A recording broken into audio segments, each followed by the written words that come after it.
watoto watano walioleta furaha kwa wazazi wao, watano waliokuwa ni baraka kwa mama yao Everlyn Namukhula, ambaye alitumai kuwa ujauzito wake ungeleta baraka ya kiasi kidogo kuliko hii. Lakini siku moja tu baada ya kujifungua kwa njia ya upasuaji katika hospitali ya rufaa ya Kakamega, Everlyn alisafirishwa pamoja na wanawe hadi katika hospitali ya rufaa ya Moyo, ambapo waliwapoteza wanawe wawili, wakiaga juma lililopita kabla ya mwenyewe kufariki leo mchana.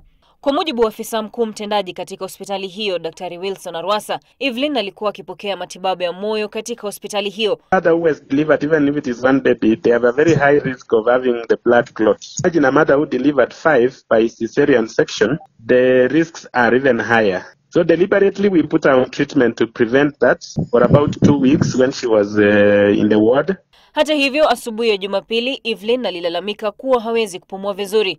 Ni hapo ambapo alipelekwa kupigwa picha ya kifua, lakini safari ya kumwingiza chumba cha ICU haikutimia.